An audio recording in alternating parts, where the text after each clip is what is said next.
This time on Kawaii-Fi Radio, it seems some of last season's shows have made an impression. To be expected. Yeah, like you can't always have your dreams. Wow. Sorry, that was a bit. We discuss if a sale at EB Games should be considered a holiday. How do you decorate for that? Do you get EB Games sale signs and put them in your Yeah. Everyone walks in your house, everything's decked in red plastic, and you've just got sale written on the wall. And we talk about the autumn season. Sort of. Kiralee, what on earth is this? Oh, it's pure 80s rapping and just the colour scheme. Kyle's not in this, don't worry. You won't have to deal with that again. Tetsuo! Kaneda! Oni-chan? It's over 9,000! Nani? Configure the language logic interface for Japanese. Kawaii-Fi. Kawaii-Fi. Kawaii-Fi. Radio.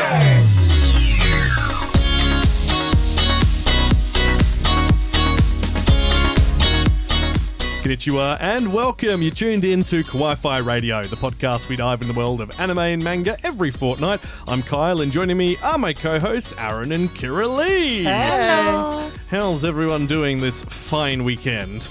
Great. I am dead to the world. Yeah, you were out at a anime gaming themed party last night until Yeah. like 2 a.m. 2 a.m., 3 a.m. Well, it was supposed to be the replacement for Supernova, because once again, it got put off here in Perth. It did. No, it's a shame. We've had quite a fair few cancellations because of the ongoing situation in the eastern states of Australia, but we're still enjoying it quite comfortably here in Perth. It's very nice and comfortably. comfy, and we're able to have the things like the AFL Grand Final with full capacity and no need for masks or anything, which was cool. We're really lucky. We are really lucky. But I didn't watch that. I instead played a game that was had a lot of beavers in it. Timberborn. Yeah, I think I was at a friend's 29th. Yeah? Yeah, I've been partying a lot recently. Yeah, party. I was just working. I was just working. It was boring. Yeah. But yes, we've had a busy couple of weeks. We had our season preview live stream on Patreon, which we couldn't go live with, and our Patreons were all offline for at the time, so we just recorded it and put it up for them, which is better. We tried something new in that video as well. Yeah, we tried lots of new things. We did. We bought a ton of new food that is from Japan. Yeah, And, because we went to Daiso. We went to Daiso. Yeah.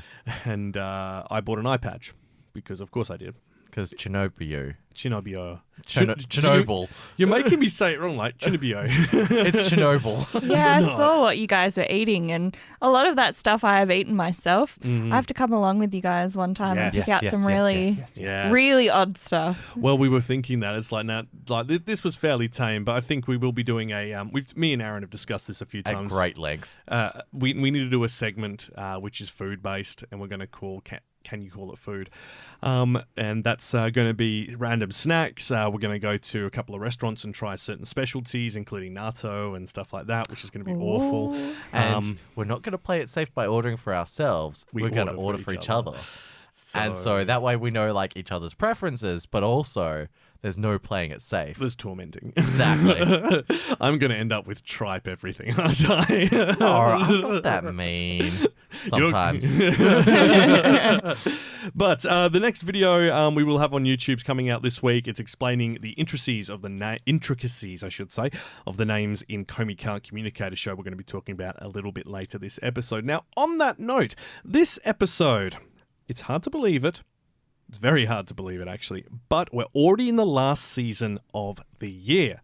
What? Yeah. No. Crazy. The autumn anime season has kicked off this week, bringing with it a deluge of new shows, but surprisingly less isekai than we expected. I still think it's 2020. What do you mean 2022 starting? I know, right? We've got Vampire Cosmonauts to a returning series of old, which is from the 80s. There's plenty to check out this season, so we're going to be digging into that and having a bit of fun, which will be good. If you are enjoying what you've heard so far, hit the subscribe button, join the Kawaii-Fi community. We're also releasing those monthly anime videos on the YouTube channel too, so if you are one of our podcast listeners, go check out the channel. We've got plenty more interviews and sort of focuses coming up as well, once we can actually line up times with people. This is the problem, isn't it? Like, yeah, I've got a 12 to 13 hour gap with most of the people I'm talking to in the States, and trying to find a time that works for both of us can be incredibly challenging. That's why you send a list of questions or things you want to ask, and then you get Aaron to do it, because Aaron is always awake. No, it's not the problem with them being awake. They're just so busy. Fair. Like trying to find the time, like several voice actors, like the voice actor for Masada, Alison Keith Shipp, is a real estate agent. So, and as if anyone's been buying a house or looking at property recently, they'll know how bonkers the market is the world over, because people aren't traveling, therefore there's less houses available. Yeah. So yeah, it's trying to find a time to line up with her has just been a headache, because her clients keep coming back going, actually, we want to have a look at a house now. And it's like, oh, I've got to drop everything and go over there. And I don't blame her. Like, it's an intense time of the year. We're getting towards the end of the year. Everyone wants a nice little Christmas home to invite their family over to. Yeah, there's a lot going on. So it's kept her on her feet, and she keeps sending me emails going, okay, how about this time? How about that time? And try and find spots to line up. And same with Spike Spencer, aka Shinji from Neon Genesis. Yeah, as well. you sent us the email for that one. That one was entertaining to read. It was. I wasn't expecting him to go, oh, man, get an email. Very cool guy. Oh, so down to earth. But we'll have those videos up once they are available and good to go.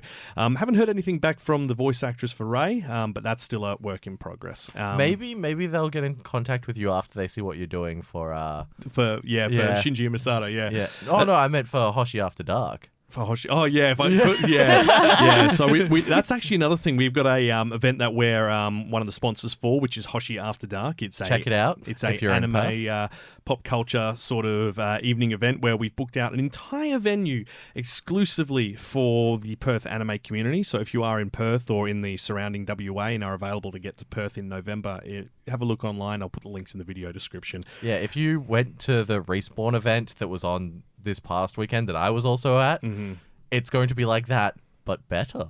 You said it, not me. I said it. If it's not better, you can come find me there and punch me in the face. Well, we've got we've got anime DJs. We've got a live anime cover band, Yamaha, who we're good friends with. Who Lady Farfar is helping out with some of their performances and her idols as well. Is that why she's not here? Yes, no, she has been hectic. I think they've done about 6 lives in the past 3 months. Dang. So amazing. The Dreamy Pop are doing really well, which is nice that lady to see. be far away. She do be.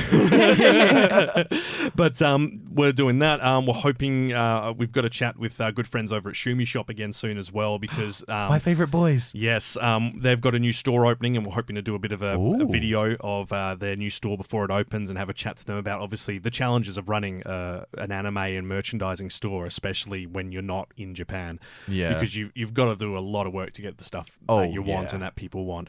And they've done exceptionally well. So. They've done amazingly. Like, anytime anyone's like, oh, I'm looking for anime merchandise, I just slam down their name. I'm like, you need to see these boys. Same. Yeah, and they've got all the new stuff as well, which is fantastic. Yeah. You know, they're very on top of it. They're always getting stock in. Yeah. And they're also fans as well. They're not just people who just kind of occasionally like it and thought They're they'd make money out of passionate. it. Yeah. Yeah. And they also get like the Ichiban Kujis as well. Yes, Oh, I love and I saw at their East Vic Park store, they got the Digimon Vital bracelet. Oh, they do? Oh. Yeah. Have they got the cards as well? I don't know, but I'm super keen to be like, hey guys, how many can you get in? Yeah, that'd be pretty cool.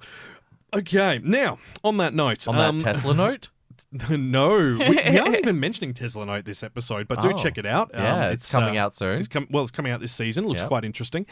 Actually, is it this season? Yeah, Yeah. I believe it is. It is. I think we checked out the trailer. It just isn't one of the 10 that we're going to be watching that we've listed, because it's frustratingly, there's a lot of good anime this season again. Isn't there every season? There is every season. Unfortunately, some of the ones that we were quite excited for last season didn't work out the way we hoped. No. But, that's always be the expected. case. Yeah. Yeah, Yeah. like you can't always have your dreams.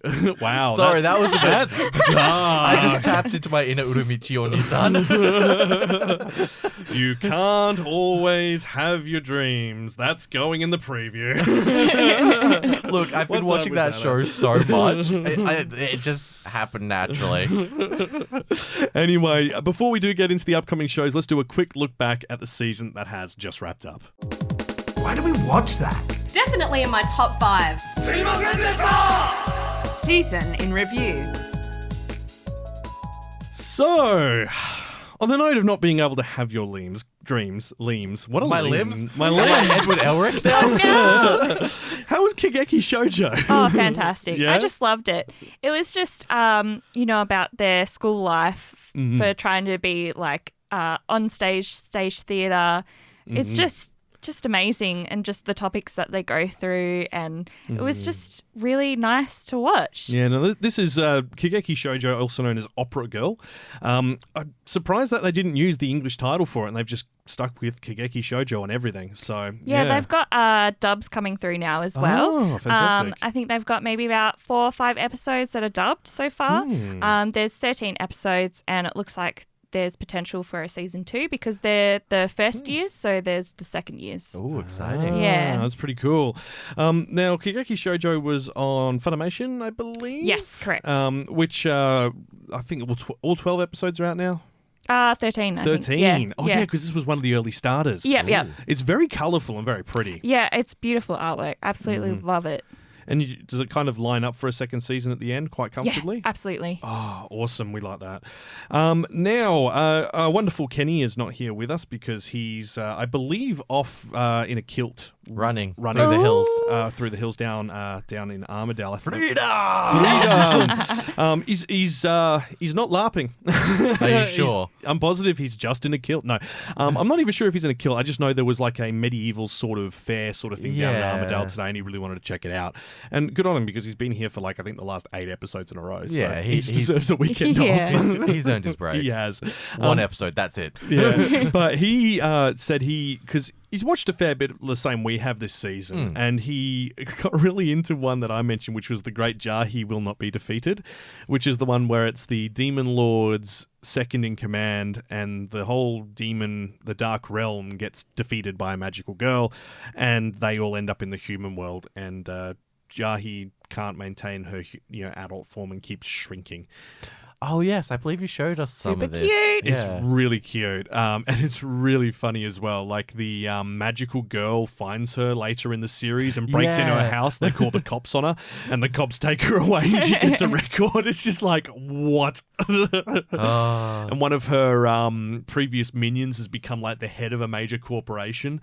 But she's, obviously too prideful to let her know that she needs any help. So she keeps treating her as if she's purposely undercover. That's why she's living like a slob, to try and find and then there's the the truth. landlord. The landlord and her boss, who are sisters, and they're completely polar opposites. The landlord is like violently angry and abusive, and then the boss is, just incredibly lovely and nice and supportive. Really? Because but the landlord just wants the money. Okay, but the video you showed me of the magical girl breaking in, wasn't the landlord like trying to protect her? And because she wants the money. She wants the money. She owes her money. Okay. That's all. Okay. I thought she was loving one because she was like holding her like protectively. So look, the first 5 episodes they're really at loggerheads, and there is always basically Jahi going, "I'm not paying you." If only we could get away with that. I know, right? But and then there's an episode when the whole landlord thing, the magical girl thing happens. They go and get drunk together, and then the sister, because they get drunk at the izakaya where she's working, which the sister owns. The sister's got pictures of them and videos of them being all like, "I love you so much." It's just really well done, and that's continuing into this season as well. I think we've got another 12 episodes coming as well, because that was a mid-season starter, and it's just so much fun. I can't really say the opening or closing themes are going to win any awards, but the show itself is very entertaining. That's good. It's definitely worth a watch. So definitely check that out. From memory, it's on Crunchyroll. This is the problem when you've got all the bloody streaming services. You don't remember which one you're watching things you're on. like, oh, I just watched it on my TV. Yeah. It's like, I've Which got the one's high the dive TV app one? on Crunchyroll, I got Funimation. What next? Now, Aaron. Yes. This one's yours. This is... I've only just started watching it, and both of you have been telling me to watch it, and I'm really glad I did. It's so good. So, Tsukimichi, Moonlit Fantasy. It's about this guy who gets taken to another world where the goddess goes, "You're not good looking enough to get my blessing." Yep. And she essentially goes, "I'll allow you to talk to all the demi-humans, but you can't speak human." Mm-hmm. And he gets blessed by the moon god, who's an entirely separate being, lands on this world, and he has to try and make do. And the way he does it is so creative. It is. And like, while the goddess cursed him pretty badly, he's just so incredibly amazing at what he does. And he's not even that unattractive, to be honest. He's not, but it's just like the goddess has purposely only kept attractive people alive on her world. And like all of them look at him and think he's a demi-human because they think he's that unattractive. It's so bad. But I mean, it is one of those like typical isekai tales where it's, average guy in that world arrives in this world, becomes super strong, and then gets a harem. I mean, he's working on it. He's working on it, but the whole harem's demi-humans. Yeah. So- Well, like the first girl he meets, the orc girl Emma, I adore her. She's beautiful. She is so sweet. Yeah, I can let you know that when we watched the first episode, Emma just stared at me after that. She's like, "Why did you tell me to watch this? You're trying to tell me something?" You're trying to tell me no, I forgot. But like Tomoe and Mini Tomoe. Mini Tomoe is awesome. Oh, I love Mini Tomoe. But I was not expecting it to be. It's very sort of comedy Slice of life. orientated. Yeah. Slice of Comedy, life. yeah. Basically, think Konosuba, but with less useless characters. And less focused on adventure and more focused on just like making a place for yourself. Yeah, Yeah. It's really good, and I love the dwarfs. Oh, same. The dwarves are great. The dwarfs are so cool. Like, he's always like, oh, can you do something that would essentially kill a normal human? And they're like, are you sure? He's like, yeah. And then he tries it on and he breaks it. And then he goes, "I will definitely kill you next time." Yeah, it's great.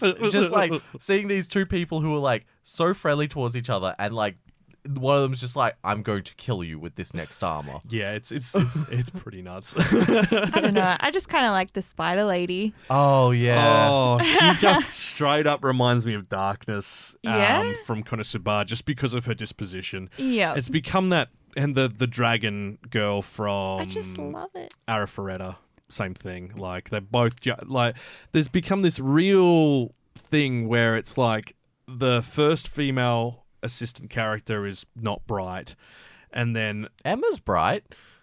oh, sorry, no. It's the formula is there's one person who's useful, one person who's not useful or is just a bit nuts, and one person who's a bit of a sadomasochist. Yeah. And it's kind of become the formula now, and I'm looking forward to when someone else comes in and comes up with a different idea, which is a bit more different. Later on you'll meet the Lich. And the Lich is a great character, right? Yeah. Yeah. Yeah. Because I think I've got 6 episodes in. They've gone so they've been to the first town, had everything that happened there go on the massive disaster after it, and then on to the next town, split up with the adventuring party that they teamed up with, and then started doing other stuff.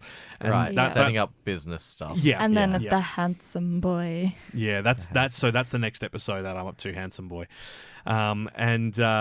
Yeah, like I'm like we whinge about isekai all the time. We go, there's so many isekais. Well, but this is a isn't really an good isekai, one. technically. Well, no, this is the thing as well. This is the funny thing. His parents were isekai'd from this world into the human world. I thought they escaped from that world to the human world. I Well- thought they were adventurers and then they found a portal and they left. I don't know. I mean, my Isn't understanding. that what they I thought it touched on towards the end? I thought they were the beautiful humans Yeah. who went into the normal world, like isekai out. No, they didn't get isekai'd. Oh, so they found a portal. Yeah, they found the portal, but they were still like kind of. Well, they weren't truck-kunned. No, no. They left of their own will, Yeah. sort Yeah, of. yeah. And But then, isn't like, that still kind of isekai though? technically, but can you call our world another world? Well, yeah, because it's completely different. It's run by different Is gods. it reverse isekai? It's an isekai full stop. Like, Yeah. there's an isekai in and out. Yeah. Like, isekai just means another world. Yeah, so, true. Anything which plays with multiple worlds is isekai. But let's stick with isekai and let's talk about how a realist hero rebuilt a kingdom. And this was another one of the isekai series that we were like, oh, okay, here's another one. But I love this show. Look, I'll give it points for being clever and original, but for me, it's kind of dull. Yeah? Yeah. Like, I like a bit more action, and all the action in there is very... Like, he doesn't do anything. Well, I mean, he controls the puppet. Yeah, but, like, you don't even get to see that often. You don't. It's definitely more political. Yeah, drama. he's more brain-oriented than adventurer-oriented. Yeah, but that's fine. Like, Yeah. but that's what I like about it. So this is a series where the guys quite a realist in the real world. He hasn't got any family members left or anything like that, and he was essentially, I think he was going to be like a city planner or something like that. Yeah. And A civil servant. And he gets isekai to this other world to basically be a sacrifice. So they're in this world where the demon army has, taken over the northern kingdoms, and all of the kingdoms in the south are following one large country to provide aid to hold basically the line. And they, being a non-signatory, are reaping the benefits for it, so they summoned a hero because it's something they apparently did a couple of 100 years ago. So they do the same thing and summon him, and are thinking of giving him to the other kingdom, and then it turns out he's able to run the kingdom really well, and he's got some ideas. And within 48 hours, he becomes the king. Yeah. Well, the other kingdom's like, you can either pay us X amount of money or summon a hero to serve us. Mm-hmm. And because their money supply isn't that great, because they don't know how to manage their kingdom properly, they're like, well, our only option is the hero. And then they're kind of like, hey, yeah, that's why we're sending you off. And he's like, what if I can fix that? Yeah. And he's like, are they going to, dissect me or something? Yeah. But I think I really enjoy the characters. Yeah. More than anything else. They've got a dark elf girl that Yep, 100%, yep. it's basically just Shion from Slime. Yep. It's the same type of character. She's fiercely loyal, a little bit, I wouldn't say dumb, but she's simple in a way in some aspects. But she's such a good character. She's so supportive. She's looks loyal out for to a everyone. fault. Yeah, and she's great. And then you've got the princess. The princess is great. The gourmand, the guy who they've got doing all the food I traveling. love him. He's food ideas are great. It is. So like he's the slime udon. Yeah. So he's a bigger set dude. Like me. Bigger than you. But he's everyone's like, why would he be the best in the kingdom? And he's like really confused as to why he's been summoned. And he's like, you've traveled our entire kingdom. You know all the foods. You have built a career off going and searching for these things. Help us solve the food shortage. Help us find stuff that wouldn't normally be eaten, that can be eaten, that can be nutritious. He's a food vlogger. Yeah, basically he's the equivalent of a food vlogger. And then they go and start using the alternatives to food. Yeah. And they do a cooking show by using the king's giant crystal ball, which is used to address the citizens, and there's one in the center of every town, and they do basically turn it into a variety show. Oh, that's cool. Like he teaches them how to prepare it, and then they've got the 4 people there that eat it and give the reviews of it. And so he's like, oh yeah, here's slime udon, and they're all like, oh, I don't know about that. And then, well, he doesn't even call it slime udon. He's just like, oh yeah, here's this food I made with slime. It's like this thick noodle. And then the king tries it. He's like, oh, this is like an udon. Like, it's the same sort of texture and chewiness to it. And everyone immediately just goes for it. Yeah. Like, towards the end of the series, they end up having some more lands underneath them. And they do, like, a cultural show with singers and let one of the peoples from this area come and, sing and, perform their national anthem. And they're going, so you're going to, You're going to kill me now for doing that? And he's like, no, you should be free to do what you like. That's the point of this. And it turns out this area has been really kind of held down, and they weren't allowed to express themselves or anything, and now they're just having this renaissance. And they also have a food shortage. Turns out there's something they have in their country which ends up similar to soy sauce, wasn't it? Oh, there's the soy sauce, and there's something else which is a root, but the plant's poisonous. But there's some guys who live up in the mountains who actually know how to harvest it safely, and they do it for a living. It's what they live on, so they start making that as a thing for the whole country. Oh wow, that's really cool. It's really about nation building more than an isekai adventure. Yeah. And I could see a themed restaurant around it where they make all those what looks like those foods, but what they're supposed to be in our world. Oh, absolutely. I'd be happy to do an episode with Kawaii-Fi where we make that stuff. Oh, God, yeah. But yeah, that's got a second season coming as well, which will be good. No announcement date officially from memory on that yet. I think it's at least 12 to 18 months away. Okay. But yeah. And the last thing we need to touch on, and we've touched on this one before in the podcast, is Remake Our Life. Now, this is the one which is about the guy who goes back 10 years Before, Tokyo Revengers? yeah, but similar principle in the time jumping back and forth. But basically he is a game designer, and he had a choice where his life could have split. So he could have gone to either a standard university, which was a business school, which he chose in his actual life, or the alternative where he goes to art school. And he goes and sits down and thinks about it. And, he's been in video game design and development and stuff somehow eventually because of his experience and his ability to manage stuff. And he eventually loses the job like 3 times because the companies either go bankrupt or they just have poorly planned stuff. And he goes, I wish I could have worked with the Silver Generation because they're the ones who make some of the best games and all that. And then he goes back in time 10 years and goes to art school and ends up living in the dorm with them. And it then plays around. The way it ends is kind of a little bit like, it's very obviously open for a second season because about 3/4 of the way through the series, he gets thrown forward in time again, but it's past where he left. And then he has to find a way to get back again to fix all the mistakes. Oh. So it's the same where, like, however long he spends back there also happens in his actual life, sort of thing. Not quite, Okay. because he goes back 10 years, but then he goes forward 13. Oh. Yeah, and it'd only been like 6 months. Oh. Yeah. But there's someone involved in the story who seems to be the nexus, which is making it happen, which is quite interesting. Right. But yeah, no, I really enjoyed it, and it's real. Like, for anyone who went to university and did an arts major of any form, this will feel really familiar to you. Kind of seems a little bit sad though. Like when it is. Yeah, is it? It's got a few moments of like, oh no, bugger, like Where he looks at what the common denominator is. he basically feels like he has destroyed the lives of the Silver Generation when he goes forward in time, because he obviously, he skipped all the possible spots he could have went and fixed things from. And he blames himself for it. And he ends up forward in time. He's got a wife, he's got a kid. And that's, the fact that he knows he's going back. Like he says, I've got to say goodbye to some people first, sort of thing. It's like, so that kid technically may no longer exist. Oh no. And that hit me hard. Yeah. Like that bit hit me hard.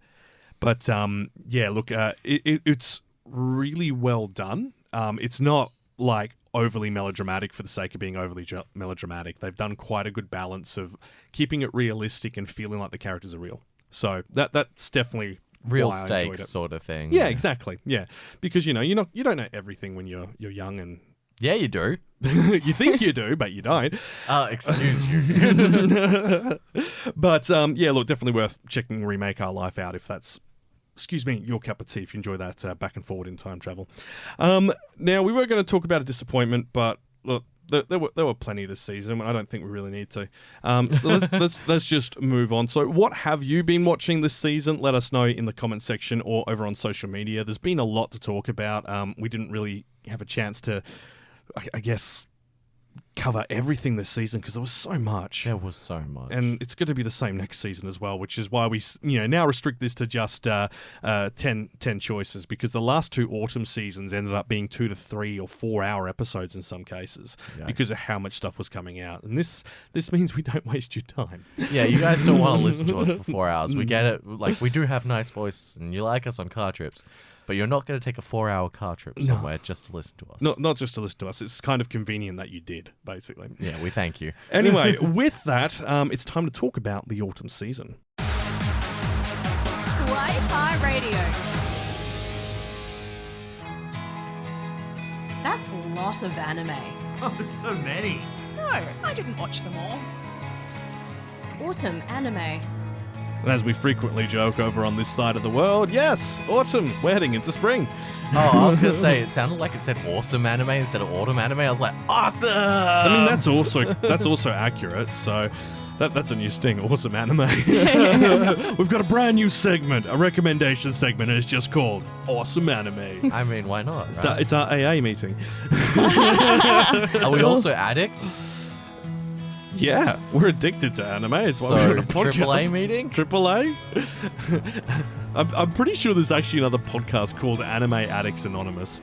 Oh dear. Yeah. I know there's a Facebook group called Anime Addicts Australia. Oh, Yeah. I didn't know about that. I might have to jump in there. I'm in it, and we've got like a Perth-based chat. Oh. So like it's all the local people, and we can connect and all that. Nice. I caught up with a couple of them last night at the event. Oh, nice. Lovely. Yeah, we're a good little bunch. We also talk about the new Taco Bell that opened. Yeah. We had a Taco Bell open in Perth, and there Finally. were lines for days. Apparently, if you lined up, you could win a year free Taco Bell. Yeah, Yeah. they did. Well, Yeah. apparently Monday is International Taco Day. Oh, that's pretty cool. I mean, I know Friday was International Coffee Day, so That's a good weekend. it was a Yeah. good Coffee weekend. and tacos. Yeah. No, I had tacos last night. Oh, well, you got on the bandwagon a little too early. A little too early. Wasn't from Taco Bell, of course, but Well then, a wonderful Guzmani Gomez. Now, you're not here to listen to us talk about tacos. no, you're not. We need to talk about what's coming out this autumn season, and we're going to start off with something fitting because next episode we'll be talking about Halloween. And this season there is a very spooky horror-styled anime that we should be talking about, and this was on both Kenny and Kirilee's list, which is Mieruko-chan. It's a comedy horror supernatural series. It doesn't have a rating yet, but it will likely be M or R depending on your region, just due to some of the horror themes in it. So not necessarily for the kids, teenagers Aarons. and above, or Aarons, or if you're squirmish. But this is... Looks so good. it really does. Oh, Like, I'm so excited. just imagine for a moment that you could see zombies and spirits and ghosts, and then imagine for a moment that you just decided to try and ignore them. Like, Yeah, you don't want them to know that, because you don't want to help them, I suppose. I don't know why you wouldn't want to help them. Wasn't that But- the original, like, how Bleach started? Like, he could see the ghosts and he helped them? I don't know. But I mean, I've never watched like Bleach. the so- hand or something? Yeah, and, like, Yeah. the flower that got knocked over on the side of the road, and Yeah. he corrected it because it was, Yeah. like, a kid's grave or something. Oh. Yeah. See, I haven't actually... I didn't get on the Bleach bandwagon when it was started, and Are you going to see it once it starts to finish? probably not. Like, there's a lot to catch up on as far as, like, these long-running series. Just like the start of it. Yeah, You're just good. catch, like, the first, like, 20 episodes and Yeah. understand how... Oh, actually, until they capture Aizen, because that's what I consider Bleach. Yeah. After that, it just turns into Mary Sue the anime. Yeah, because they just keep giving him new powers and stuff, Yeah. don't they? So He has the power of all the enemies because of some stuff that they decide to retcon in. It gets really excessive. Don't get me wrong, Bleach is cool, but I'd love it if Ichigo didn't have literally every power. Yeah, no, that's a bit godmoddy, isn't it? So, well, look, Mieruko-chan is the story of Miko, a typical high school student whose life turns upside down when she suddenly starts to see gruesome and hideous monsters.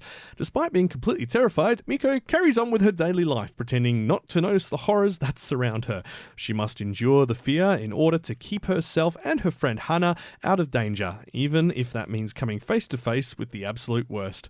Blending both comedy and horror, Mieruko tells the tale of a girl who tries to deal with the paranormal by acting completely indifferent towards it. Yeah. I guess, like, at the beginning as well, she probably struggles with the fact of, like, is this in my mind? Yeah, like am I Yeah. losing it? Yeah. Is this real or is this fake?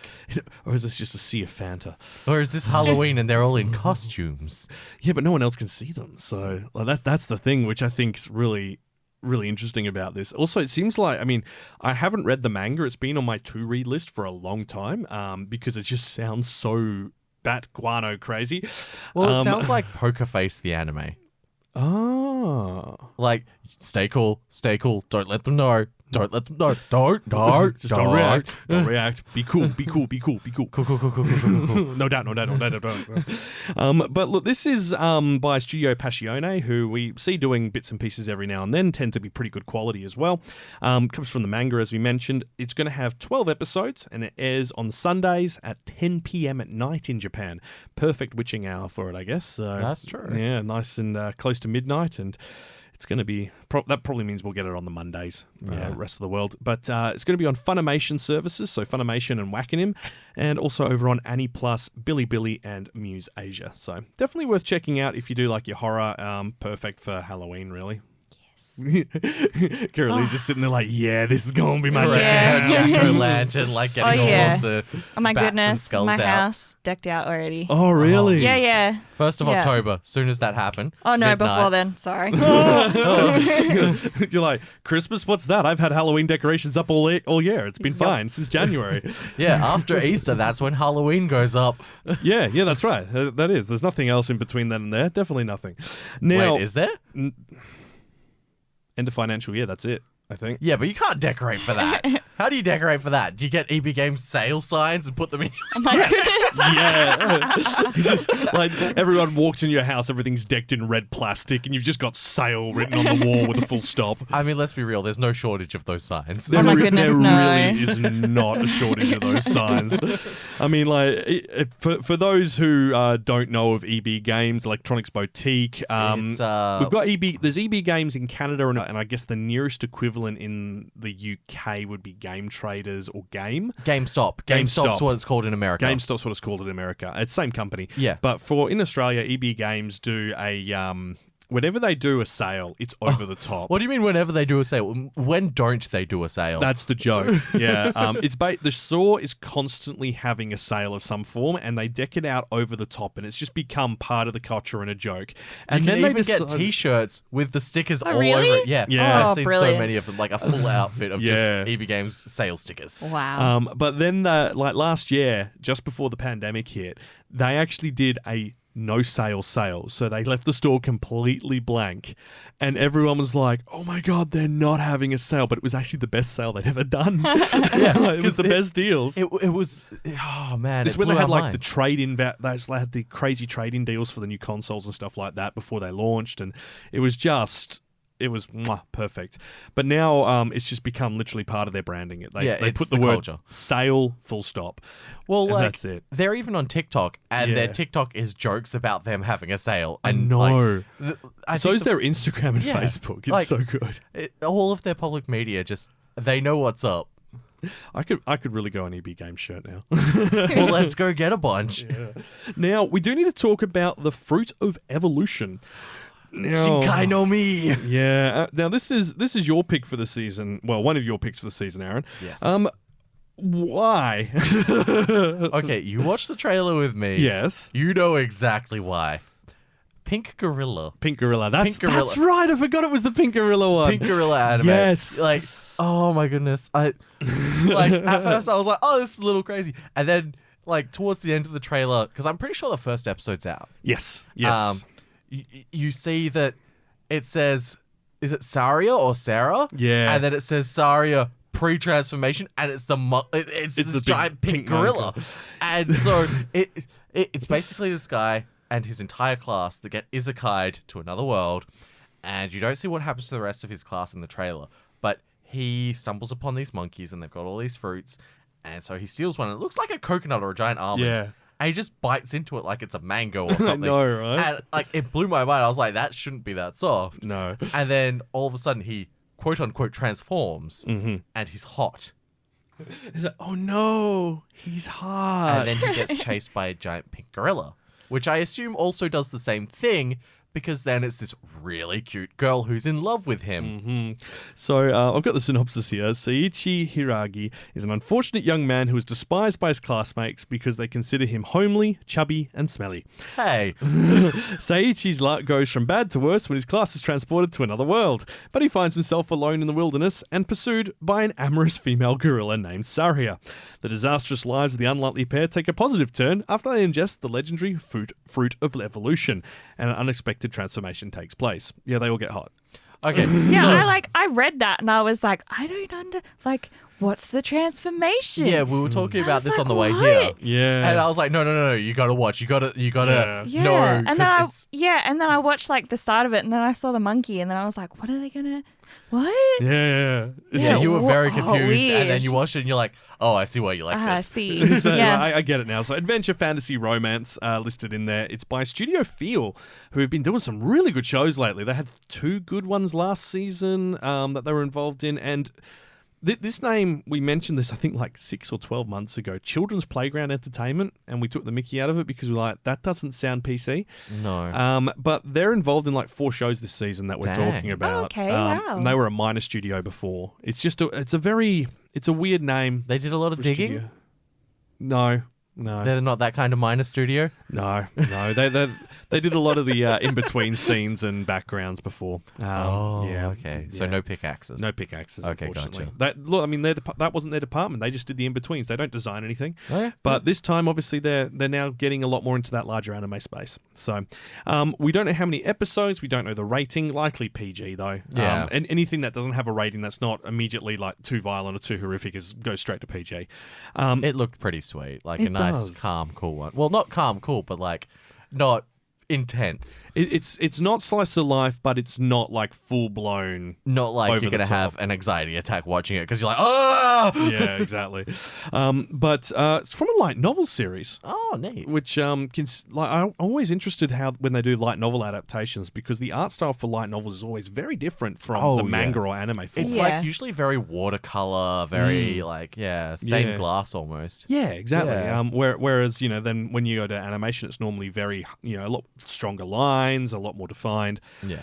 So I'd love to see and I'm probably going to have a look after this actually at how it looked at the original artwork. I mean, like same thing with Sword Art Online. That was originally a light novel series, and the artwork in Sword Art Online's books is very different to how the animation and the manga turned out. Okay. So it's worth a look to kind of see where it came from. But this is going to be on Crunchyroll services worldwide, and in Asia you've got Annie Plus. In the States, I think, Bilibili and Annie One Asia. So plenty of places to watch it on Tuesdays at 2 a.m. Oh, brilliant. Yeah. That's my hour. It's the Aaron hour. Never mind the witching hour, it's the Aaroning hour. I'm there. Always. Watching.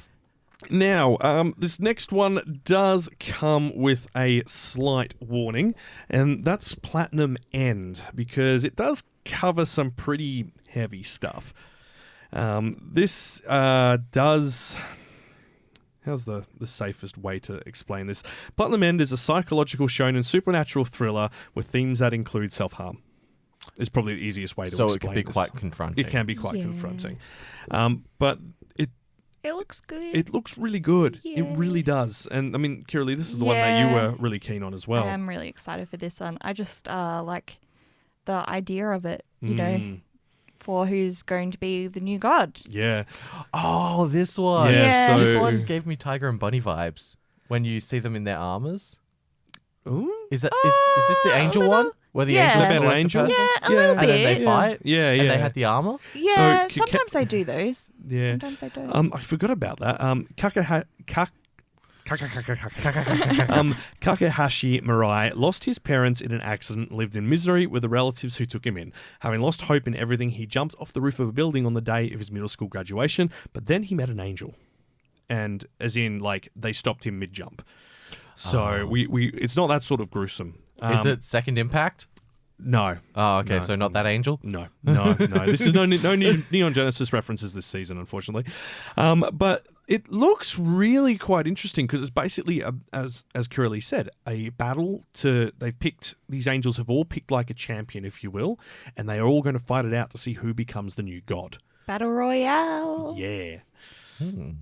But obviously, because it's dealing with some of these heavy themes, it's going to be quite heavy on that psychological drama and talking about, I imagine a lot of like mental health themes and, people's traumas and stuff like that, which makes me quite excited because I love when they talk about this sort of stuff, but as long as it's done in a tasteful way.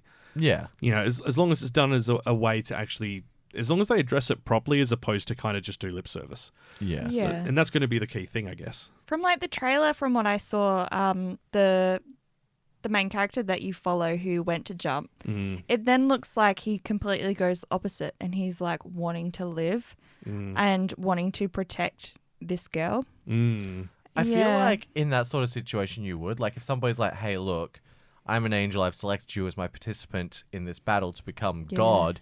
I believe you could do a good job as God. Like somebody telling you that would make you absolutely 180. I'd be like, you think I'm good enough? Okay, here we go. Yeah, and it also was like that they have to kill almost the other people or people to somehow become the god, but he doesn't want to. Yeah. Well, like, So it's really interesting. because of how we were just talking about it, I was like, do all the angels select somebody who was going to commit suicide? Because then maybe. they're We willing don't to die know, already. So Yeah, that's a good point, actually. It would make sense from like a selection standpoint. Yeah. Because I mean, you stop them from dying only to. I mean, the thing is, as well, is that there's this. I don't know if it's a theory or belief or evidence or proof or anything to it, but there's always been this discussion about the idea of once you commit to something, whether you agree on the course of action. So, you know, he may have jumped off the roof and then went, actually, no, I don't want to. And that could be the angel change. coming in. Yeah. Because, like, you know, it's the same sort of thing as, like, if you flip a coin. Like, I've always said, like, you know, if you've got to choose between two things, flip a coin. But when the coin is in the air, you'll realize which one you want.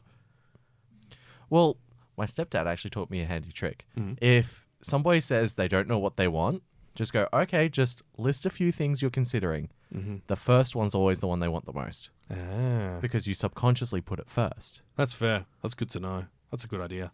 I like that. It's a really handy trick, and I'm Yeah. so grateful for it. Yeah. Life lessons with Aaron-chan. But look, Platinum End, if you're interested in checking it out, it's going to be on ADN in Europe, Annie Plus in Asia, and Crunchyroll in the rest of the world. We don't know the rating yet. It's likely going to be R-rated considering the themes, and it's going to have 24 episodes. This is going to be a 2-core anime, Dang. which will be interesting. So that airs on Fridays at the very specific time of 1:28 a.m. Wow. That is incredible. Do they have a second count? Like how many seconds into 128 it is? No. Studio Signal MD, who've been pretty good and, pretty consistent on their drama shows lately, so that's good. And it's from a manga, so definitely worth checking out if that's your cup of tea. Now, let's do something a little bit weird, because there haven't been a lot of sci-fi shows recently, and this one's... I saw this and I just kind of went... Yes, this needs to be talked about. Yeah. It's called Arena the Vampire Cosmonaut. The English translation for the manga is The Moon, Laika, and Nosferatu.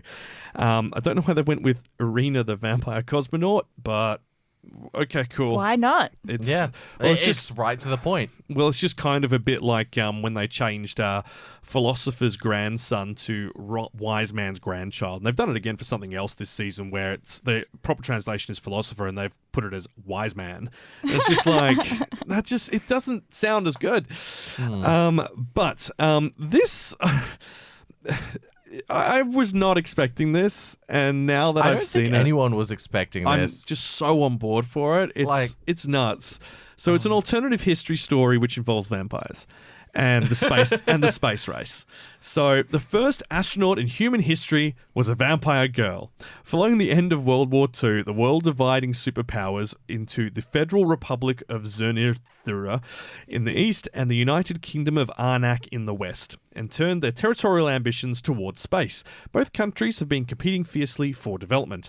East History, 1960, Gergiev, the chief leader of the Republic, announces the manned spaceflight program Project Mechtat, aka Dream, which, if successful, will be the first feat for humankind. At that time, Lev Leps, a substitute astronaut candidate, is ordered to perform a top-secret mission, the Nosferatu Project. A program that experiments with vampires prior to manned mission will use Irina Luminescu as a test subject, and Lev is to monitor and train her. That's right, instead of sending dogs, hamsters, and other animals into space to test if it's safe for humans, they're sending vampires. Yeah, I wonder how their bodies would I go. imagine they just burn up. Well, yeah, because if you subscribe to our Patreon, you probably saw the video where we had a lot of questions. We had a lot of questions in our preview trail stream thing that we did. But this is done by Arvo Anime. Ah, a nice animator watching the Arvo with a cup of tea and Vegemite sandwich, a couple of Tim Tams. It's on at Sunday midnight, so Sunday night midnight. So not an Arvo. Yeah, but the studio is called Arvo Animation, which I saw and I just went, I don't think I've ever heard of them before, but I have, because they actually did, I'm pretty sure it was... Oh, my brain's just completely died on me. We Never Learn Bokuben. and Monster Girl Doctor as well. Oh, Monster Girl Doctor was strange. Yeah. So those are the 2 prior ones they've done, and this is their 3rd full-length anime series that they're doing. I mean, the animation on it was good, so I've got high hopes. Yeah, that's exactly what I'm thinking. So it'll be good, but it's so nuts. Yeah, no, the concept of a vampire, because you can't kill a vampire unless, you use those very specific things. So how would it be a suitable test to send it into space to test if humans can go? Radiation. Because vampires die in sunlight, right? Yeah. So you're sending it into space where there's an abundance of sunlight. But the dark side of the moon? Well, it's not the dark side, it's just the other side of the moon. Yeah. But wouldn't they freeze there? Vampires can still freeze, right? they can still freeze. Can they though? Yeah. Yeah, because their body's still, got fluids in it. Yeah, but the This is the thing. There are so many questions to answer in this, and it's got me quite excited for it. Well, one thing I learned recently is they say that if you ever encounter a vampire, you should spill beans on the floor or rice because they have to count everything they come across. They're compulsive counters. Which is why Sesame Street has the count, and he's a vampire. Oh, that makes sense. Yeah. That's like a multi-layered pun. Yeah. is that That's real? legitimate. I don't know. You can look it up afterwards. That's kind of cool. That's Yeah. kind of cool. So, little side info with Aaron. My neighbor shared that with me recently, so I can't take all the credit. Okay. Well, my little addition to this is we're just basically seeing the reinvention of Vampire Coolio in space, aka Dracula 3000. Man, vampires in space. Okay, but could you imagine if they just only fueled the rocket for a one-way trip and it was their way of getting rid of her? Oh, that's What it. about That's horrible. the pressure, The pressure. you know? Oh, like air does pressure and like- stuff. Yeah, like does that. that affect? Well, yeah. Well, I mean, I think the thing with vampires is you can. There are many things that kill them, but they're also impervious to things that would kill humans. Yeah. So Yeah. maybe the idea is they send it up there. Maybe they'll completely tint all the windows or whatever. I mean, vampires can still take damage. It's just they sort of recover from it as they drink more blood. Yeah. Maybe So- they're Twilight vampires. The Oh, sparkle goodness. instead. Yeah. Captain, we can see her sparkling from here. No. But look, this one's definitely going to be one to check out. Airs Sunday midnight, so Sunday night, Monday morning.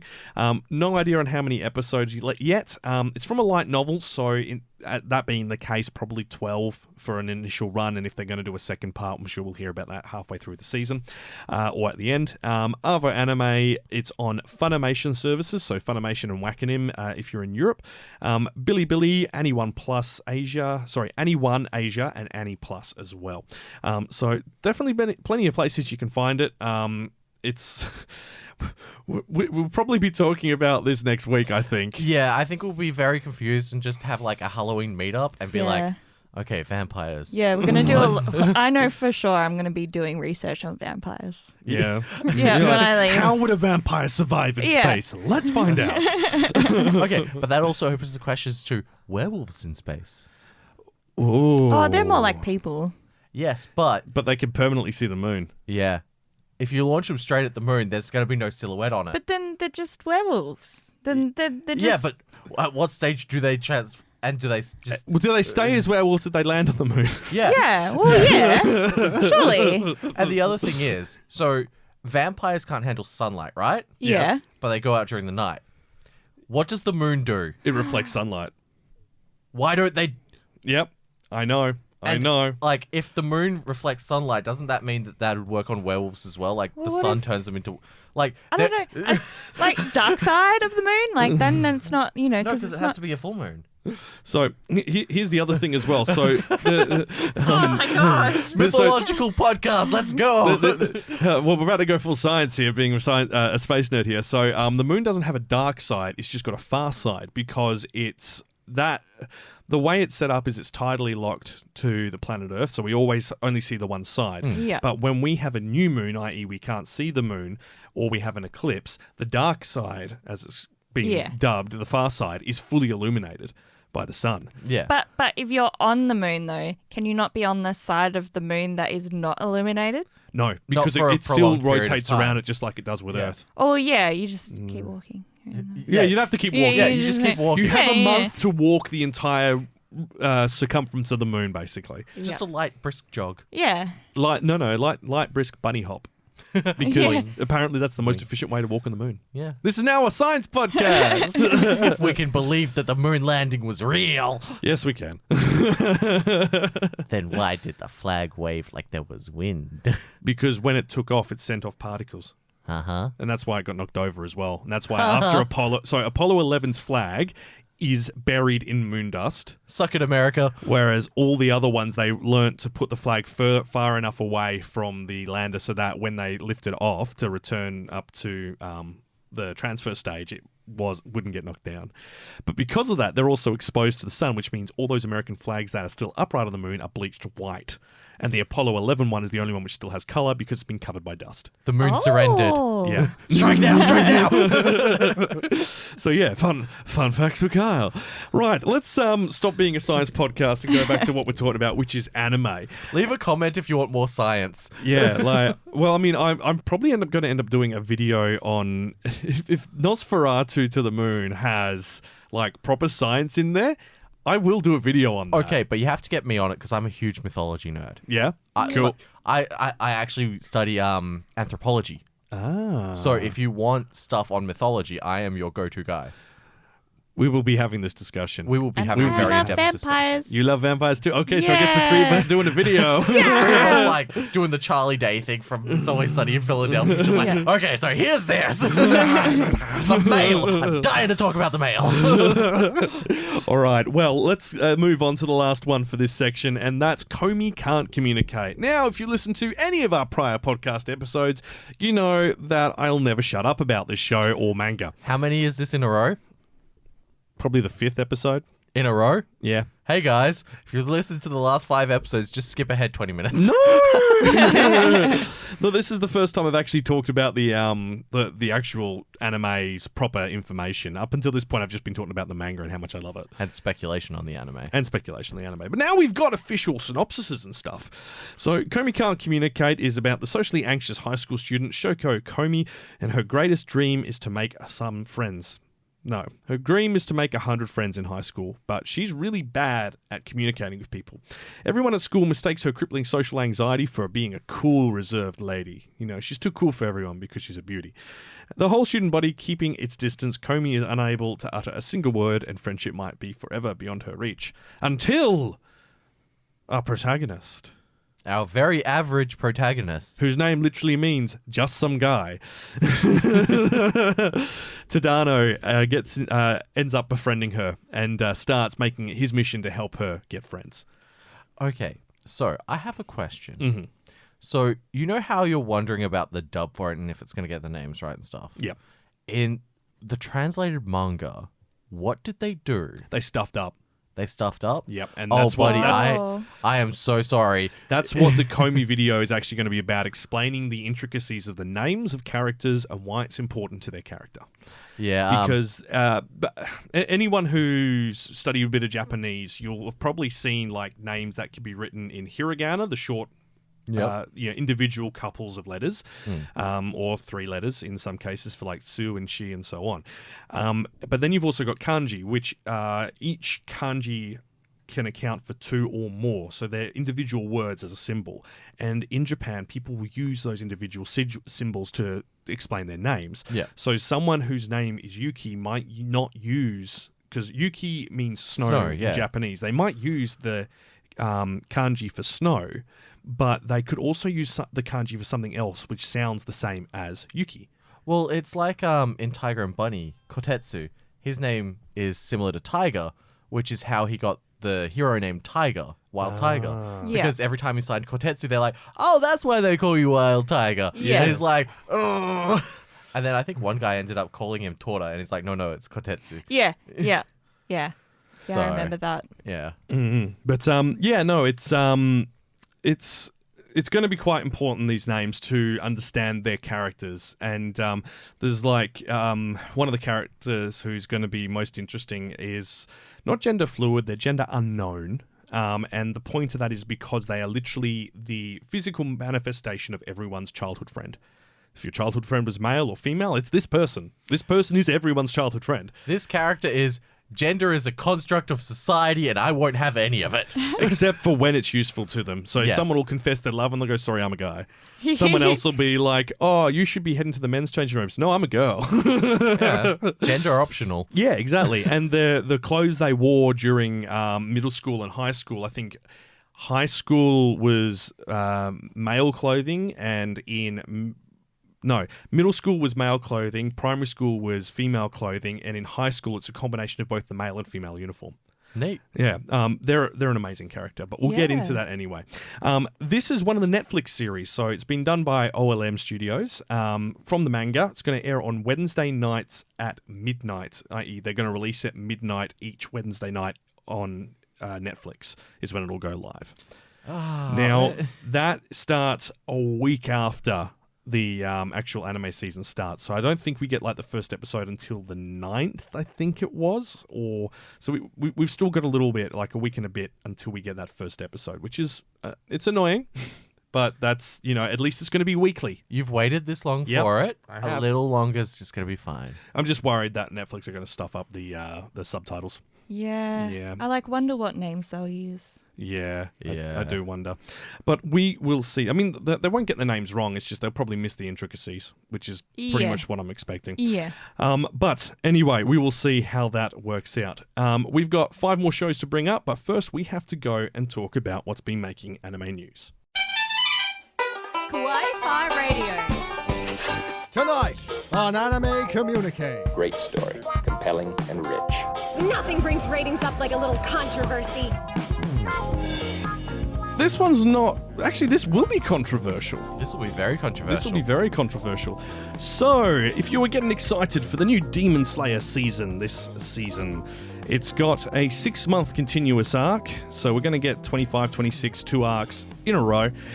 Heck yeah. The first 7 episodes is the Mugen Train film, With extras. with 1 extra episode and some scenes they cut out. And that's okay. I have not seen the movie, so it would be good for me. Prepare Yeah. to cry. Oh, no. But the thing is that this has upset quite a few fans online because they've been promoting this new season as the Entertainment District arc. Yes. But people aren't going to see that till December.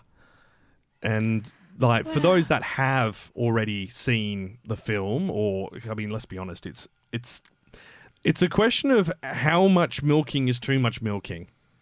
Yeah, but it's also not everybody has the time to sit down for a movie. They have enough time for 1, maybe 2 episodes. Yeah. And it's a chance to flesh out the arc properly because a lot of people have said that the movie was very rushed. Yeah. And it did skip over a lot of bits from the manga that they wanted to see fleshed out. Yeah. So it's more of a chance to be more genuine to the original source material. Because apparently the original series was very closely following the manga. Yeah. Which So- is good, but it's just a shame because they've put all that effort in, they've made all that money from it, and people were excited for something new. And then, literally the week and a half before it came out, they've kind of pulled this on them. Now it could be just because of the state of emergency in Tokyo that they've really true. struggled to be able to put something together. But if this was the plan from the outset, it would have been nice to have known. Yeah. Yeah. Because I saw it twice in the cinemas. Yeah. It gives them a chance to flesh out some of the characters as It well, does. so you can develop more of an attachment to them. So it's good in that sense, and I feel like the anticipation between the episodes, especially towards the end of it, that will really help instead of having it all just done. Yeah. See, I think for me, I will not watch those first 7 episodes until they're done. Oh, I'll be glued to the screen. I'll binge them all at once, but I'm not going to watch them week to week because I know the story already. That's fair. So I'll then just wait until we get to the Entertainment Art District, binge everything to catch up, and then go week to week. Understandable. Yeah. Yeah, because I've seen the film twice as well. So Yeah. Yeah. Well, I think I would probably do the same thing. I Yeah. think just because it is, I guess, For me, I feel like maybe it was made to be a movie. Yeah. So I mean, the arc works well as a film. Like Yeah. the next arc you couldn't do as a film. It's too long. Okay. Like Too it's like double the length. But this one, it does work well in a film sense. It's just, I mean, just doing the maths. You've got 7 episodes. Yep. Each one of those is 20-ish minutes. You've got about 19 minutes of content for each one of those. So 6 of them is give or take 2 hours. Yeah. The film was about 1:45, and we know the first episode is a full new episode. So there's only maybe about 15 minutes of new content in there. Which is still a nice amount. It's still a nice amount, but it does feel a bit, Yeah. I know where this is going. Well, there'll be one of those episodes is going to be an entire episode inside Chipsu-san's in the dreams. in the dream, and that kind of dragged in the cinema. Yeah, but at the same time, it's kind of nice. Like, at least you can go skip. Yeah, this is true. This is true. Yeah. And that's part of the reason I'm probably going to, while I'll do the binging, because then I can just skip through the bits I know and remember well. That's fair. And then, enjoy the big fights and stuff. Yeah, the big fights are good. The fights are really good. Yeah. Like, that'll be good to see again. Like, towards the end, it just... mwah. No, it was really well done. Like the production on that film was fantastic, and that's why it's made such bank. Yeah. Now, Well, it's the opposite of what was that girl one that did the movie after the series and the egg. Oh, Wonder Egg Priority. Yeah, it's the reverse of what they did. Yeah. But Wonder Egg wasn't a movie. It was just it was meant to be a special episode, and then they did a recap for the first half of it, and then the last 20 minutes didn't really cover off much. Yeah, I'm glad I didn't watch that. Look, I mean, don't get me wrong. It's not fundamentally bad, but I understand people wanting more. Like it would have been, it would have actually been better if they hadn't have done this extra episode and had have waited and then done a second season. Right. Well, the thing is, recycling content isn't content. No, it's not. But yeah, it's what we get, I guess, for getting shows as frequently as we do. Now, let's stay with Demon Slayer, sort of. Let's talk about Japan's next Prime Minister. So cool! When this podcast comes out, he would have officially been elected. His name is Kishida Fumio, and he likes Demon Slayer. He's read the entire manga. My boy. Yeah, he's a good dude. He's a good dude. Now, if you've been on social media over the past week, you've probably seen a lot of people quoting an interview that he apparently did, but no one's saying where it's come from, which made me immediately go, was it legit? It is. It's actually an interview he did with Yahoo Japan. Now, you can find a link for that if Epic Stream, who I've never heard of as a website before, is the only one who's actually linked it. Everyone else has just taken it as gospel. So I'm really glad they've done their research. So he's won the LDP presidential election. The LDP is the party that's currently in power because the former prime minister stepped down because of the COVID pandemic. Right. And he might be in politics, but he's a huge fan of arts as well. He revealed he hadn't seen the film, but his favorite character from the manga is in it. His favorite character is Akaza. Oh, yeah. How can he? I know. He has a decent storyline later on, but in the film, he's just trash. Yeah, I know, right? So it's as everyone's going, that's an odd choice. Yeah, no kidding. So obviously, there's a lot of people who's quite excited that the next prime minister actually is into this artwork and one of their biggest exports. He's said in the interview that he's going to work to raise the income of people involved in Japan's soft power industries, such as manga, anime, and movies, due to the fact that they make so much money internationally. Now, how he's going to do that, I do not know. It's not like he can regulate or put in a law that will change a wage structure that currently exists. Yeah. For me, this is interesting as well for the World Cosplay Summit because whether he'll step in and maybe help or... that'd be interesting. Because could you imagine the PM coming down and helping you introduce people and announce the whole thing? Where it's held, I think it's like the governor pretty much funds it.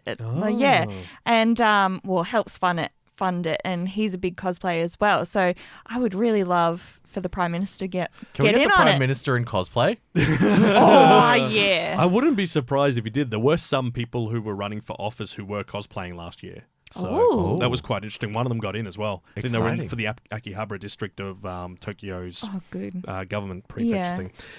Now I do have to correct myself. Actually, I misread that. He didn't watch the film on TV. Someone asked him if he had tuned into it, and he said, "I haven't watched it yet, but I have read the manga and I really enjoyed it. This is one of my favorite characters. I'm glad he was put into the film."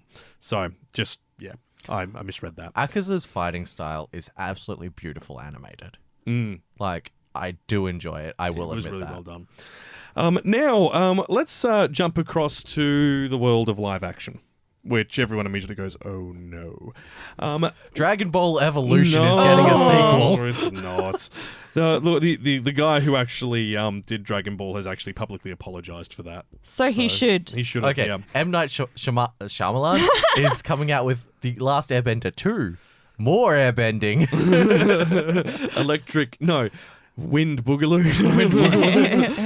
No, Cowboy Bebop's live action. The Cowboy B-Boy! The opening sequence has been released online by Netflix. It definitely harkens back to the original opening. It showcases a lot of interesting things. The only criticism I have is Faye looks really awkward when she's doing all her stuff. Yeah, but given who, like, Faye's character is quite awkward. Like, No, she is, but she's got like a charisma and presence that's Yes. really hard to kind of remove. I just feel like when they were getting what's her name? The girl who's playing her. yeah, but it's hard to give those stage directions with emphasis.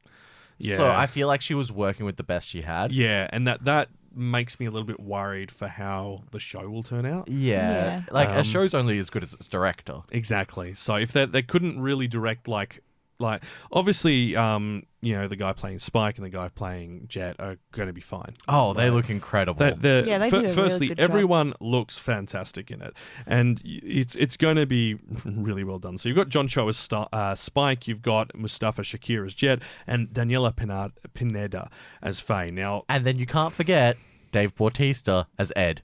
Just standing really still. You can't see him. no, Ed's not listed anywhere on the run, unfortunately. There's a lot of interesting people in that opening sequence that some are older characters from the CV, some are definitely new original ones. They've got Alex Hassel as Vicious and Elena Satine as Julia, so they're obviously going to cover that story arc as part of it. Battle of Angels. The Battle of villains Angels. look amazing. They do. I'm just really looking forward to seeing what happens after. I want to see the teddy bear. Show me more of the teddy bear. Yeah, that's going to be interesting too. With the detonator? Like, Yeah. let's go. So we've got Yoko Kanno, the original anime's composer, on board, the original director and writers on board helping out as well. So it's not going to be a direct adaptation, but it is going to use some of the original content and add more to the universe. I think that's good. Which I think is good as well, because the moment we had Battle of Angels, the show ended. Yeah. Like, what? I want to know what happens after. mean, it's about Spike, and Yeah. that's kind of where he ended. Yeah, I know, right? So, Yeah, well, I mean, like, there's the implication that wasn't final. yeah, But, you know, you never know. That's the thing. But what I'm hoping will happen is this season's kind of final arc will be Battle of Angels. And then after that, maybe in season 2, they find Ed. oh, Yeah. And maybe now it's like they've got to do something else. Maybe there's, something else that happens that gives, Spike a new direction that he has to chase after. instead of just being in crippling debt. Yeah. Well, I mean, that's part of it, isn't it? He's always in crippling debt. He's like, yes, I love this stir-fried bell peppers and beef. Oh, that's fantastic. Where's the beef? There isn't any. It's They just did that in the stir-fried intro, bell. didn't they? Like, he looked like... Yep. The first scene, he's like, bell peppers and beef. Oh, no, in Where's the the live beef? action intro. Oh, Yeah, he was it's him eating it eating the with bell the- peppers. Yeah. Oh, I didn't think. For some reason, I thought it was sushi, and they've just realized, no, they never had any money for meat. Yeah, So so it's like all you could see veggies. on his face that he's like quite grossed out. He's like, So I thought it was the mold. I thought he was eating the mold from that one episode with the fridge. Yeah, no. But that makes perfect sense. That's awesome. So I reckon the opening will be the first episode. By the looks of it, will probably be like a complete throwback to the original series. Also, sure. I just remembered the teddy bear bomber. That's why the teddy bear was in the intro there. Yes, That's right. Yes. Yeah. that is a really good episode, actually. Yeah. Like yeah. surprisingly good. Mm-hmm. But yeah, look, this is premiering November 19. I'm quietly optimistic. We'll see. As I said, my main question is going to be on the Choreography. I think the fight choreography will be fine. Yeah? I think my main John Cho's pretty good with John that. Cho's amazing. My main concern is going to be about how the characters are presented, so the direction given to them, because That's true. everything I know Daniela Pinata is a really good actress, but I don't know if they've given her enough direction based on just what I've seen from a few clips. Yeah. And You can't exactly tell actors, go watch this show, it'll last like 2 weeks, and then come and act for me. I feel like they should. I think they should. Yeah, like Yeah. if there's source material, you should definitely like investigate your character and like their best of moments and like look Oh, into their history. She's watched it. Oh, She okay. has. So when they had an interview early on, like all of them were like, no, we've watched it. Like we Oh, know okay. exactly what we're getting into. Oh, well then. Yeah. Well, It's then- it'll be the director. So we'll Yeah. see. Oh. It's all up to the final cut and what gets made. Yeah. I mean, the other thing as well might be is like they might have done the opening sequence before filming the rest of it, before they got into the true. characters' Yeah. Yeah. behavior and types. But we'll see, I guess. Okay, now we do need to talk about one last adaptation, and it's a live action, not a live action. It's a film. I would love this to be I live would action. love this to be No. live action. Yeah. It'd be like, what is it? The flubber? Yeah. Oh, it's Flubber. The anime, the movie, the live action. Reincarnated as a slime has got itself a film in the works, which has me very excited as a fan of Reincarnated as a Slime. Season 2 was fabulous last season. It's we don't know when it's coming. It's fall 2022. So this time next year, but that's the only information. We don't know if it's the beginning or end or there's a specific release date. And that's fair because we're 12 months out. Yeah, that's Yeah. a while away. Yeah, so it could be anything. It could be like a recap. It could be like, oh, here's a new arc. It could be... It suggests it's a new arc.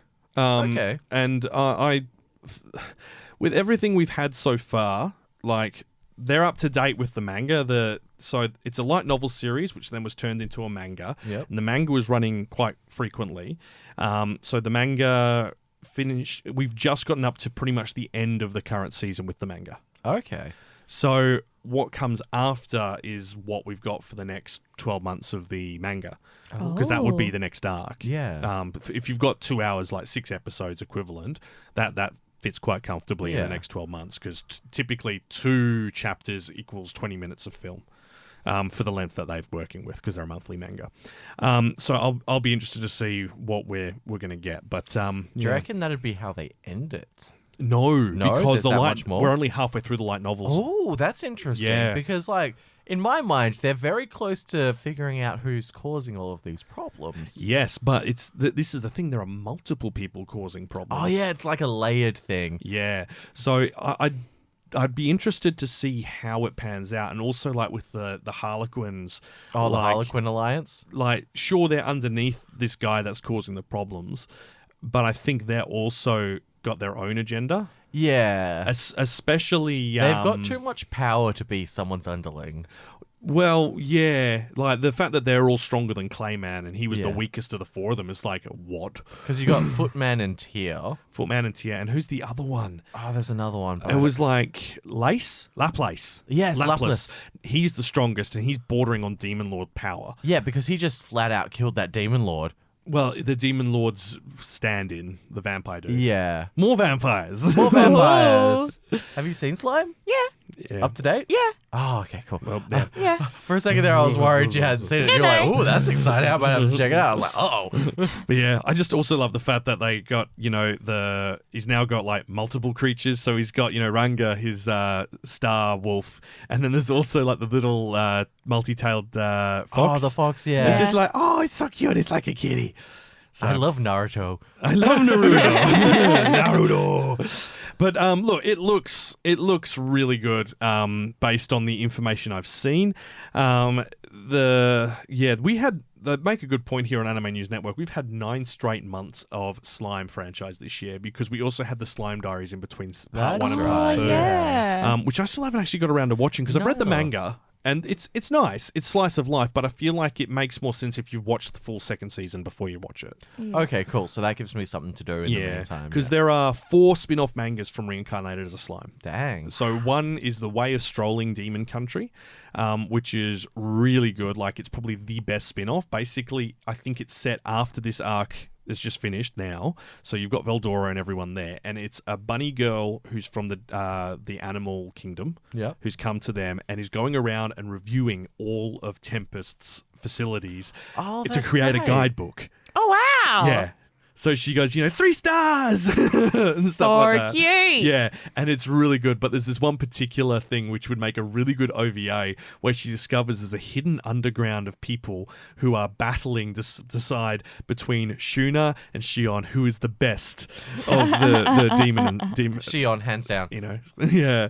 Oh, look, I'm a big Shion fan. I think she's awesome. Yeah. But like, it's really funny. They were like, everyone was like trying to get pictures of them to share and go, no, she is the cutest. No, she is the cutest. Look, actually, I've thought about it a bit more. Shion is very attractive and very like strong and cool and all that. But she's awful at cooking. Exactly why I was about to say Shuna. Very sweet, very gentle, good at cooking. However, Shion then gets an ability which makes all of her cooking taste good, no matter how ugly it looks. Yes, but you still get very, very sick. You do. You really do. Nah, she's still best. She's pretty cool. Shuna's rage is something you don't want to deal with. Oh, man. Like, just that. Like, Emma was so excited when they had that little arc with Shuna. It's like, we finally get to see her do something. And it's like, she's as dangerous as Shion. Yeah. Oh. Also, something interesting I learned. Shion, out of all of them, is the only one who evolved into a different type of Oni. So the others all evolved into fairy Onis, including Ranmaru? Was it Ranmaru? No. My brain's completely The prince, died. the old man, the ninja. Yeah, all of them, including Shuna, have all evolved into fairy Onis, which is why they're able to use magic. Oh, okay. Shion evolved into a berserker Oni. That checks out. And that's why she's so physically strong. Right. That checks out. So it's just like, okay, that's cool. So because I didn't pick up on that in the manga or in the anime. Well, they didn't really specify that there were they don't tell you about their evolutions or the options. No, they don't. And that's the really interesting thing as well, because in the manga, they kind of hinted at something being different with her, but they didn't really go into it. And it's quite interesting. The Wikipedia for Reincarnated as Slime is incredible. There is so much information in there from the light novels that just help kind of flesh out what's happened in those first 2 seasons and first 70 chapters. Worth that's checking. Kind of the perk to a light novel versus a manga. Like, it gives you more information, like stuff that you can't visually see. Yeah, So which I really enjoyed. yeah. But look, that's just had its second TV series end this season. And as we said, you've got the spin-off season of the Slime Diaries, which is about 12 episodes. And that's just kind of like the everyday stuff that happened. Now, with that, we do need to get stuck into what's happening this anime season. Kawaii-Fi Radio. That's a lot of anime. Oh, so many. No, I didn't watch them all. Autumn anime. Alrighty. We've kept you quite a while, so we're going to kind of race through. We're not going to fully race through, but we'll temper. We'll give you the speedrun version. Yeah. What is it they say? It's we'll curb your enthusiasm on these. Look, these ones are good. It's just they're not our top choices. Yeah, they're quite interesting. So first up, we've got My Senpai is Annoying. That's not a nice way to talk about him. I don't have a senpai. I'm the oldest on the podcast. Oh, Mr. Look at me. I'm too good for a senpai. No, look at me. I'm an old man.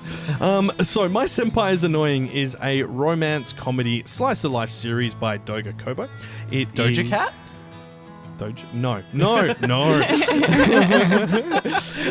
It's from a manga, and this looks like it's going to be this season's light, happy romance series, which is just going to be like comedy, similar to what we saw with like Wotakoi and so on a few years back, where it's just like, it's light, it's fun, there's no real stakes, but it's going to have that romance element of it.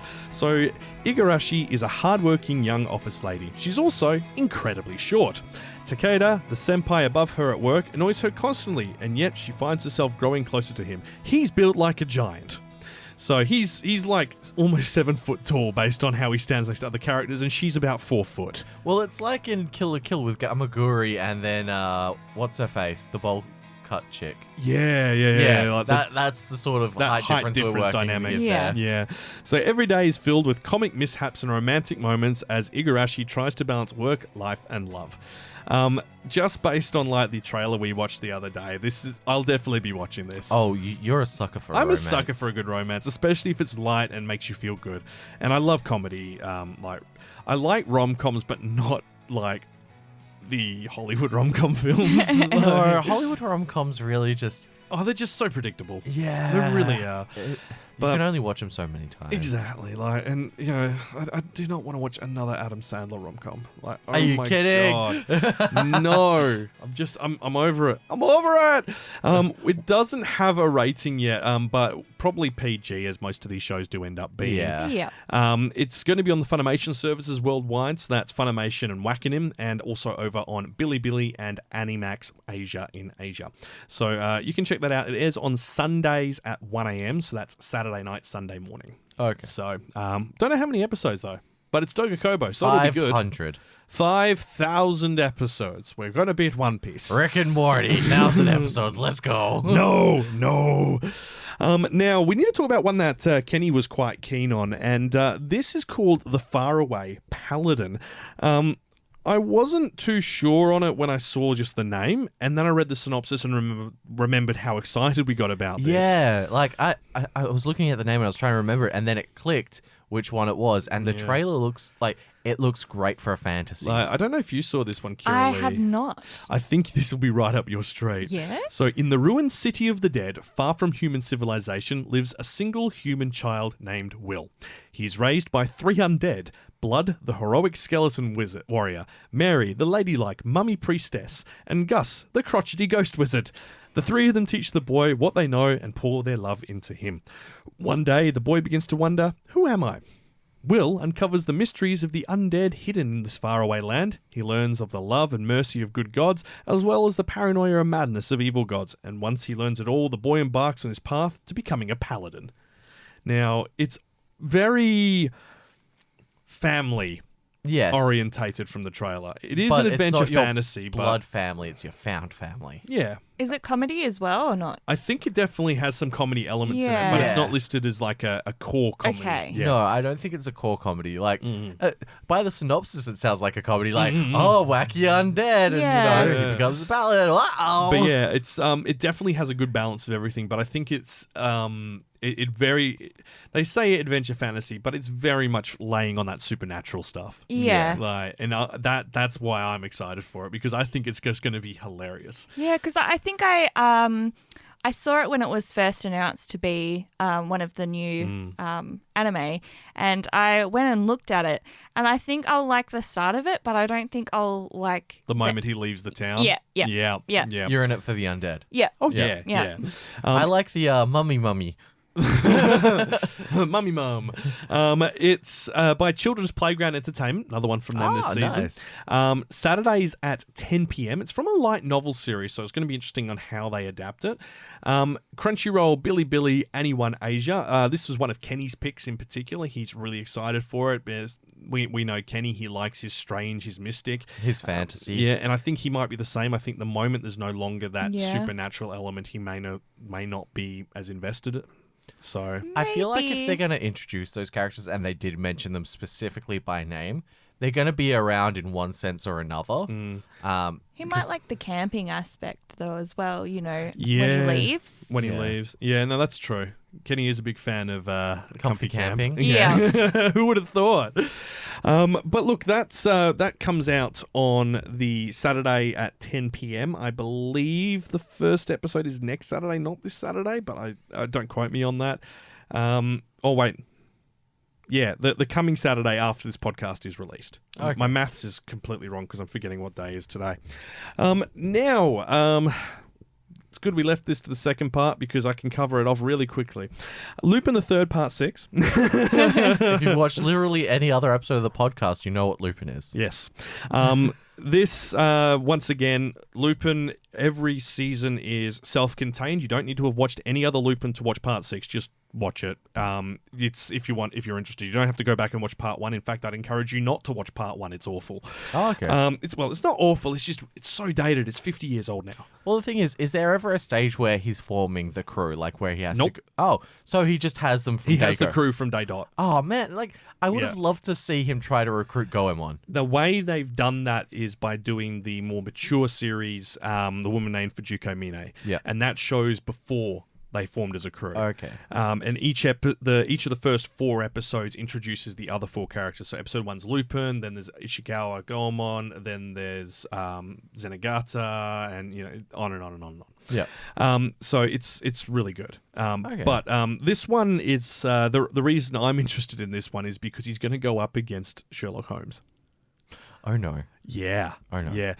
It's a bit dark as well because Wait, like against Sherlock or like with Sherlock? unclear. Oh. Someone has killed Watson, and Sherlock thinks it's Lupin. Okay, that's Yeah, an interesting concept. it's a really interesting concept, and it got me really excited when I read it. So I wonder what's on with that. I don't know. How dare you? That's awful. Yes, and? Yes. So adventure, action, comedy, mystery, bit of drama. Probably will be M-rated or MA15. Just depends on the region. Like most Lupin series, they haven't announced the length of it, but it will be 24 episodes. Every Lupin series since they restarted it in 2015 is 24 episodes. So it'll be 2 cores. They've said like the first part is about mystery, and the way they typically do it is 12 episode arcs with little bits of other stories interweaved. So look, it's definitely going to be good, and I can highly recommend checking it out. It's going to be on High Dive worldwide, so this is our first one on High Dive for this season. Animax Asia and Ani1 Asia. If you aren't aware of Lupin III, Lupin III is a gentleman thief who's the grandson of the famous Phantom thief Arsène Lupin, who was originally written about in, like the 1890s and the 1910s. Yeah. By a French author. And then they didn't get permission to use the character's name, and then all the English dubs called him Wolf. Which, let's be honest, that's kind of cool. Yeah. Although they could have called him Lobo. No. Lobo is such a cool name. No, it is not. Yeah, it is. Have you not seen the DC hero? No, I haven't. Oh, he's wicked. Well, Lobo sounds like Lowbrow to me. So. And there's also in Digimon Lobomon. What does Lobomon look like?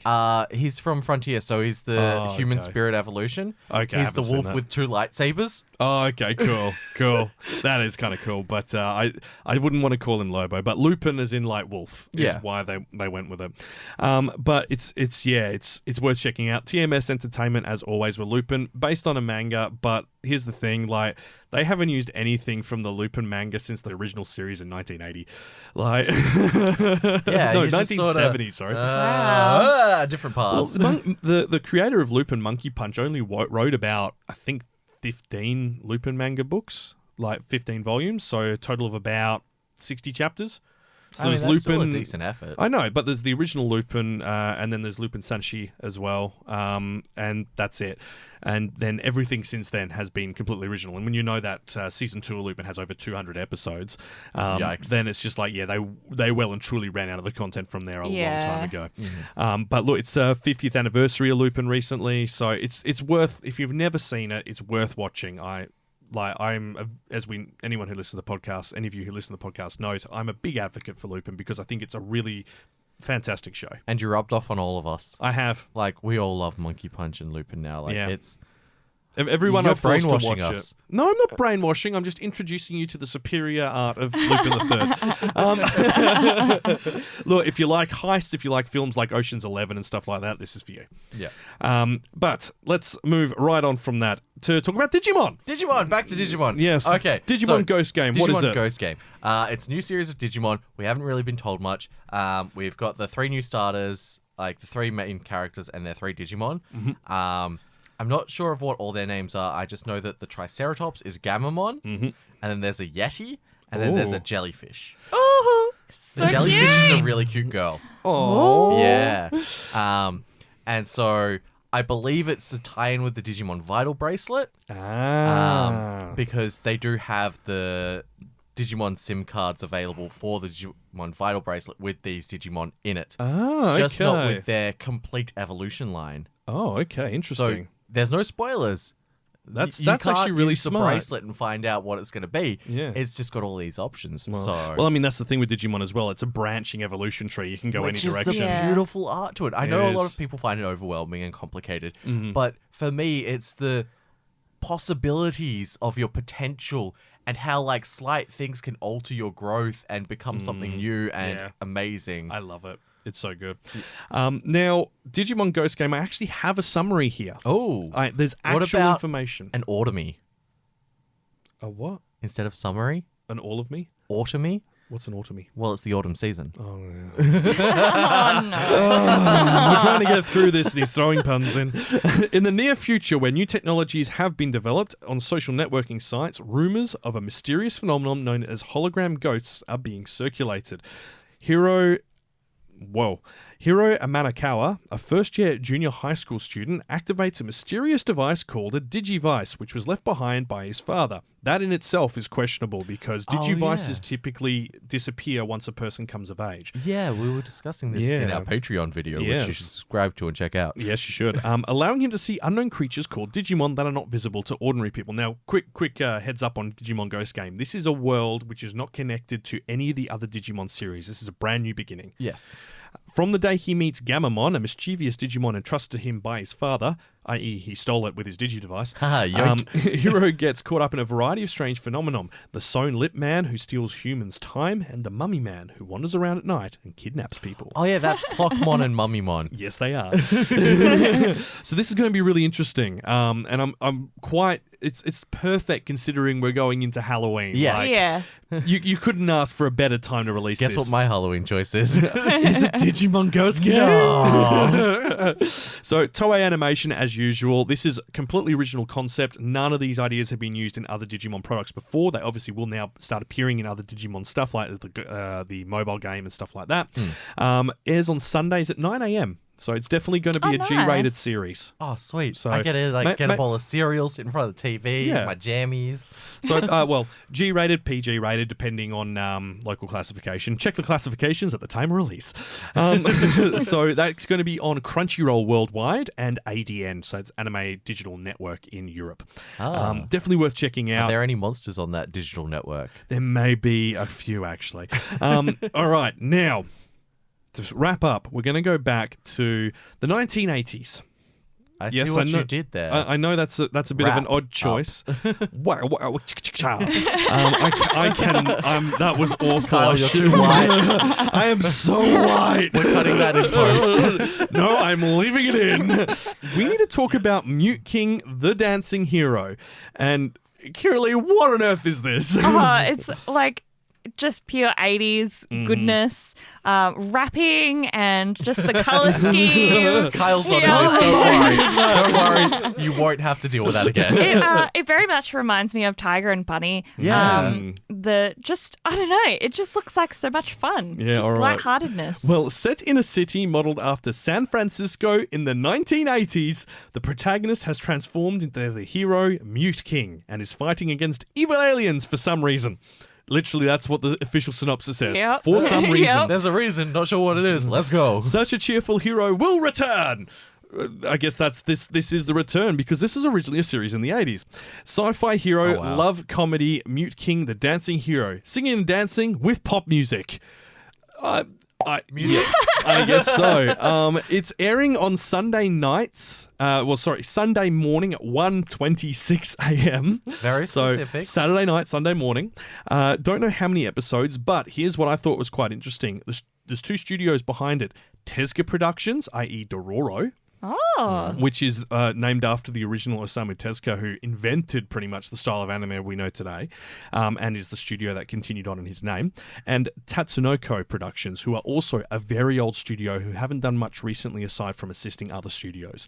So it's going to be interesting to see how this lines up. I mean, we've seen the artwork. It's very 80s. Yeah, super pop. It's like someone took the 80s and put it in HD. Yeah. The way I was thinking of it is since there's two studios, do you reckon one does the 2D work and the other does the 3D work? Oh, maybe. That could be the case, yeah, it could be.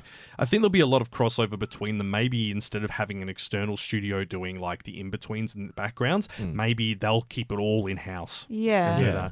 Now, this is original, they say original series, but it's based off the original series from the 80s, so it's that was an original concept. There was no manga or light novels for it either. This can be watched on Funimation worldwide. So Funimation in all its regions, allegedly, including the UK, if to believe what I've read, and Wakanim for Europe. So, and that's going to be in like the German, the Swedish, and all the other areas you'd expect for Wakanim. So that's going to be pretty good. It's going to be interesting. Action, comedy, sci-fi. Super excited. Don't know how many episodes. Probably 12. Probably 12. Probably. We'll find out. We'll find out. And that is our 10 recommendations for the season. And with that, we should probably wrap up. Kawaii-Fi Radio.